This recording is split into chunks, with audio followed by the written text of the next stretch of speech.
No início do meu casamento com Marcelo, percebi que havia algo errado. Ele nunca foi um homem de elogios, mas, com o passar do tempo, suas palavras começaram a pesar. Pequenos comentários depreciativos se tornaram frequentes, e eu me sentia constantemente desvalorizada. Na frente dos outros, ele era o marido perfeito, carismático e atencioso. Mas em casa, a realidade era bem diferente. Comecei a notar mudanças em seu comportamento. Saídas mais frequentes, desculpas esfarrapadas e a constante necessidade de trabalhar até tarde. Mesmo assim, me mantive firme, tentando sustentar o casamento. Eu sempre amei cozinhar. Era algo que me conectava à minha mãe, que me ensinou a preparar receitas tradicionais quando eu ainda era criança. Porém, Marcelo parecia odiar tudo o que eu fazia. Você devia contratar um chefe para aprender a cozinhar de verdade, ele dizia, enquanto eu tentava segurar as lágrimas. Por mais que me doesse, eu nunca revidava. Preferia acreditar que ele estava passando por algum problema no trabalho ou que era apenas uma fase ruim. Mas no fundo, eu sabia que algo estava muito errado. Minha família, por outro lado, nunca desconfiou. Nas raras ocasiões em que nos reuníamos, Marcelo sempre fazia questão de se mostrar o genro ideal, arrancando risadas e elogios de todos. Era como se ele tivesse duas versões, uma para o público e outra reservada para mim. Eu sabia que não podia viver daquele jeito para sempre, mas ainda não tinha forças para agir.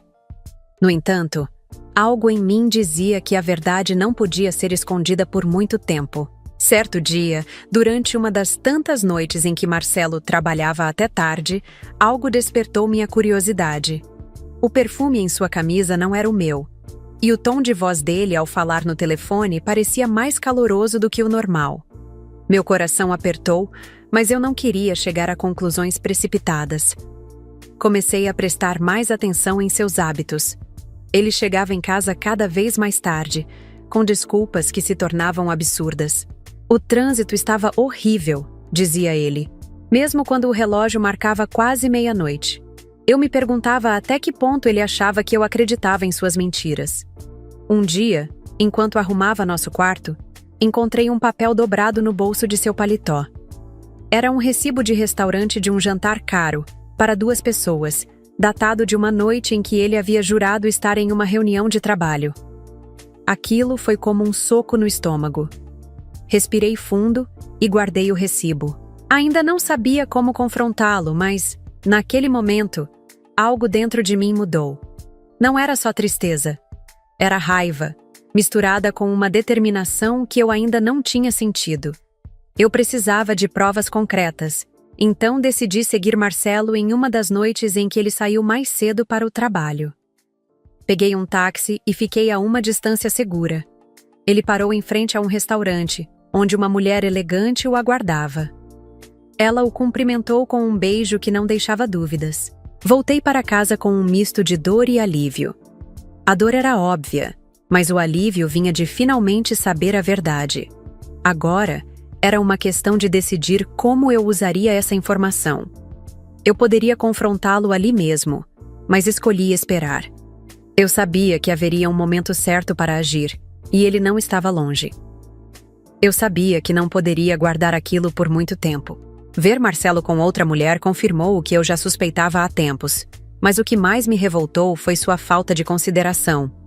Ele não apenas me traía, como também tinha o descaramento de me humilhar dentro da nossa casa, como se eu fosse a culpada por tudo de errado em sua vida. Decidi que não seria mais a mulher submissa que engolia seus insultos. No dia seguinte, comecei a planejar o momento exato para expor Marcelo, não apenas para ele, mas para todos que acreditavam na imagem de marido perfeito que ele fazia questão de sustentar. Poucos dias depois, surgiu a oportunidade perfeita. Um almoço em família que eu mesma estava organizando. Marcelo adorava esses eventos porque era sua chance de impressionar a todos com seu charme superficial. Mal sabia ele que dessa vez seria diferente. Passei a manhã preparando os pratos com carinho. Era uma ocasião especial, não porque queria agradar Marcelo, mas porque sabia que aquele seria o dia em que minha vida mudaria para sempre.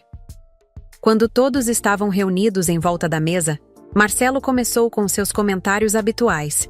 Você ainda não aprendeu a temperar comida, não é, Clara? Ele disse, rindo e olhando para os outros, como se esperasse que todos rissem junto. Engoli o orgulho e respondi calmamente. Se você não gosta da comida aqui, talvez seja porque está acostumado com o tempero da casa da sua amante. O silêncio que se seguiu foi ensurdecedor. Marcelo ficou paralisado, sem reação, enquanto os olhares curiosos dos familiares pairavam sobre ele. Seu rosto ficou vermelho e ele tentou rir, mas o som saiu fraco e forçado. Não sabe o que está dizendo. Ele gaguejou. Ah, eu sei muito bem, continuei, mantendo a voz firme. Se quer que eu traga os recibos dos jantares que você teve com ela, é só pedir. O alvoroço na sala foi imediato. Minha sogra me olhou horrorizada, enquanto meus pais pareciam divididos entre o choque e a indignação. Marcelo tentou falar, mas as palavras não saíam. Eu, por outro lado, me senti leve pela primeira vez em anos. Sabia que ainda não havia terminado, mas aquele era o começo do fim para ele. Marcelo tentou mudar o rumo da conversa, mas era tarde demais. A atenção de todos estava fixada nele, e as perguntas começaram a surgir. Minha sogra, visivelmente desconfortável, balbuciou algo sobre não ser o momento para esse tipo de assunto. Meu cunhado, porém, foi direto. Marcelo, isso é verdade? Você está traindo a Clara? Ele olhou para mim, tentando manter a pose. Clara está exagerando, como sempre. Ela tem a mania de criar coisas na cabeça dela. Não há nada disso acontecendo. Eu ri. Um riso baixo, carregado de ironia. Era incrível como ele ainda tentava manipular a situação. Peguei meu celular, desbloqueei a tela e abri a galeria. Se isso aqui for coisa da minha cabeça, então preciso de ajuda urgente, disse, enquanto mostrava uma foto que tirei dele entrando no restaurante com a amante. A imagem era clara, impossível de negar. O silêncio voltou a dominar a sala, mas desta vez não foi apenas desconforto. Era um peso que pairava sobre Marcelo. Ele ficou pálido e seu sorriso arrogante desapareceu completamente. Clara, você não precisava fazer isso aqui na frente de todos, ele disse, tentando parecer magoado. Ah, Marcelo, eu precisava sim, porque você sempre fez questão de me humilhar na frente dos outros. Hoje, eu resolvi devolver na mesma moeda. Minhas palavras ecoaram na sala, e o clima entre os presentes ficou pesado. Alguns tentaram se levantar para interromper a situação, mas eu fiz questão de continuar. E já que estamos esclarecendo as coisas, quero aproveitar para dizer que não vou mais tolerar isso. Marcelo, o que você fez foi mais do que uma traição, foi um desrespeito contínuo. Então, considere este almoço nossa despedida, porque eu estou me divorciando de você. Minha declaração foi como uma bomba. Marcelo tentou argumentar, mas eu o cortei. Não tem mais conversa. Você fez sua escolha, agora eu faço a minha. Levantei-me e caminhei para fora da sala, sentindo uma mistura de alívio e poder. Por anos, eu carreguei o peso de um casamento tóxico, mas, naquele momento, tudo o que eu sentia era liberdade. Depois de sair da sala, fui para o jardim da casa. O som abafado das conversas desconfortáveis vinha de longe, mas eu já não me importava. Pela primeira vez, sentia que tinha retomado o controle da minha vida. Poucos minutos depois, Marcelo apareceu atrás de mim. Ele parecia desorientado, como se não acreditasse que eu tivesse coragem de expor tudo daquela forma. Clara, espera. Vamos conversar com calma. Não precisa terminar assim. Eu me virei, encarando-o com firmeza. Terminar como, Marcelo? Você queria que eu continuasse fingindo que estava tudo bem enquanto você me traía e me humilhava? Não, chega. Eu cansei de ser a mulher que abaixa a cabeça. Esse casamento acabou, e você sabe disso. Ele tentou se aproximar, mas levantei a mão, sinalizando para que parasse. E nem pense em tentar me convencer. Você teve suas chances e jogou todas fora. Eu mereço mais do que isso. Mereço alguém que me respeite, coisa que você nunca fez. Marcelo suspirou, passando a mão pelo rosto. E o que você vai fazer agora, Clara? Vai sair por aí fingindo que é a vítima? Eu ri novamente, dessa vez com leveza. Eu não preciso fingir nada. Só vou viver minha vida. Sem você. E não se preocupe, você terá bastante tempo para refletir sobre suas escolhas. Sozinho.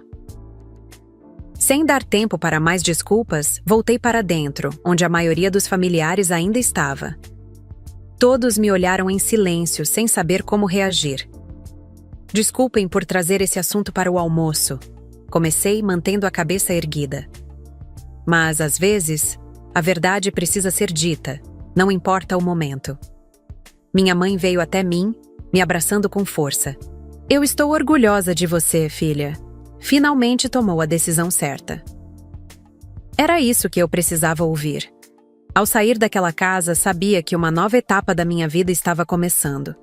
Deixei Marcelo para trás, com suas mentiras e suas desculpas, e pela primeira vez em anos, senti que estava livre. O final feliz não era sobre encontrar outra pessoa, mas sobre encontrar a mim mesma. E isso, eu sabia, era algo que ninguém mais poderia tirar de mim. Nos dias seguintes, as coisas ficaram estranhas. Marcelo ainda tentou me procurar, mas eu mantive a distância. Ele enviava mensagens, ligava, mas eu simplesmente ignorava. Estava determinada a seguir em frente, sem olhar para trás. Eu sabia que a decisão que tomei não seria fácil, mas era a única coisa que fazia sentido para mim. Uma semana após o confronto na casa dos meus pais, eu estava em casa, arrumando as coisas, fazendo planos para o futuro. Quando pensei que a situação estava começando a se acalmar, a campainha tocou. Abri a porta e, para minha surpresa, era meu advogado. Clara, Marcelo assinou os papéis de divórcio. Ele não vai contestar, mas gostaria de conversar com você antes que tudo seja finalizado. Eu o olhei surpresa. Converse? Sobre o quê? Já não disse tudo o que tinha que dizer? Ele respirou fundo, como se não soubesse muito bem o que responder. Marcelo está arrependido. Ele quer tentar salvar o que restou, mas entendo se você preferir seguir com o divórcio. De repente, uma sensação de alívio tomou conta de mim. Não porque eu tivesse qualquer desejo de voltar com Marcelo, mas porque a decisão estava sendo finalmente concretizada. Eu não tinha mais que me preocupar com ele ou com o que ele queria. Fique tranquilo, não quero mais nada com ele. Diga a ele que o divórcio vai ser finalizado da forma mais tranquila possível. Eu já tomei minha decisão. Meu advogado assentiu e se despediu. Quando fechei a porta, uma sensação de paz tomou conta de mim. Não havia mais perguntas, não havia mais dúvidas. Eu estava no controle da minha vida novamente. À noite, enquanto tomava um banho quente, refleti sobre o que acabara de acontecer. Eu sabia que ainda havia um longo caminho pela frente, mas estava preparada para o que viesse. Não só pelo divórcio, mas porque finalmente entendi o que era necessário para ser feliz. Durante os meses seguintes, fui me reencontrando.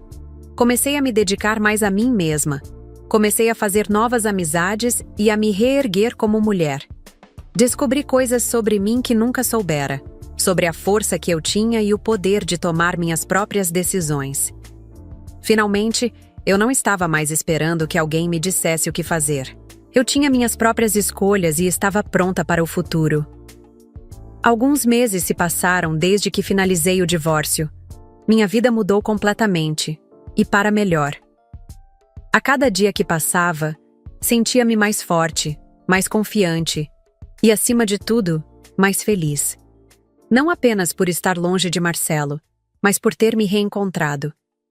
Comecei a investir em um pequeno negócio próprio, algo que sempre sonhei, mas nunca tive coragem de fazer enquanto estava casada. Com o apoio da minha família e dos amigos que realmente se importavam comigo, consegui transformar aquele sonho em realidade. Um dia, enquanto organizava alguns documentos no escritório da minha nova empresa, recebi uma mensagem inesperada de uma das amigas de Marcelo. Não era algo que eu esperava, mas a curiosidade falou mais alto. Clara, só queria dizer que você fez bem em se separar dele. Depois do que aconteceu, ficou claro para todos nós quem ele realmente era. Fiquei surpresa. Durante muito tempo, achei que as pessoas que estavam ao nosso redor compartilhavam das mesmas crenças e atitudes dele. No entanto, percebi que, ao expor a verdade, fiz mais do que me libertar. Também abri os olhos de quem estava por perto. Algumas semanas depois, ouvi que Marcelo estava em um relacionamento com a mesma mulher que havia sido sua amante. No entanto, o romance deles não estava indo tão bem quanto ele esperava. As pessoas comentavam sobre as brigas constantes e a instabilidade do relacionamento. Não desejei mal a ele, mas confesso que senti um alívio ao perceber que a vida dele seguia um caminho que não me incluía mais. Quanto a mim, tudo estava se encaixando. Meu negócio estava prosperando. Eu conheci pessoas incríveis. E o mais importante, estava em paz comigo mesma. Não procurava vingança, porque já havia conquistado a maior vitória de todas: minha liberdade e meu amor próprio. Olhar para trás agora era como assistir a um filme de outra vida. A Clara de antes era uma mulher cheia de inseguranças e medos. A Clara de agora era alguém que sabia o próprio valor e estava disposta a lutar por sua felicidade. Minha história não terminou com um novo amor ou um final romântico clichê, mas sim com algo muito mais poderoso: o recomeço de uma mulher que finalmente descobriu quem realmente é. E essa, para mim, foi a maior conquista de todas. Com o passar do tempo, minha vida tomou um rumo que nunca imaginei. Minha empresa cresceu além das minhas expectativas e, com isso, pude ajudar minha família e retribuir todo o apoio que recebi. Transformei aquele pequeno negócio em algo maior, conquistando respeito e admiração de quem acompanhou minha jornada. Pessoalmente, me sentia mais realizada do que nunca. Passei a viajar, conhecer lugares e pessoas que me inspiravam. Fiz amizades genuínas e descobri hobbies que nunca imaginei gostar. Certa vez, durante uma viagem, conheci um homem que, diferente de Marcelo, era gentil, respeitoso e, acima de tudo, me enxergava como uma parceira igual. Decidi ir com calma, sem pressa. Eu já havia aprendido que minha felicidade não dependia de ninguém além de mim mesma. Ele entendia isso e me apoiava. Minha casa, que antes parecia um lugar de tensão e tristeza, se transformou em um refúgio de paz. Preenchi cada canto com memórias felizes, fotos de momentos marcantes e coisas que realmente me faziam sorrir. Olhar no espelho agora era um ato de celebração. Não via mais a mulher insegura e apagada que um dia fui, mas alguém forte, resiliente e cheia de amor próprio. Se tem algo que aprendi com tudo isso, é que nunca devemos aceitar menos do que merecemos. A vida tem um jeito único de nos dar segundas chances, e eu agarrei a minha com todas as forças. Hoje, posso dizer com orgulho: sou mais feliz, mais forte e, finalmente, livre.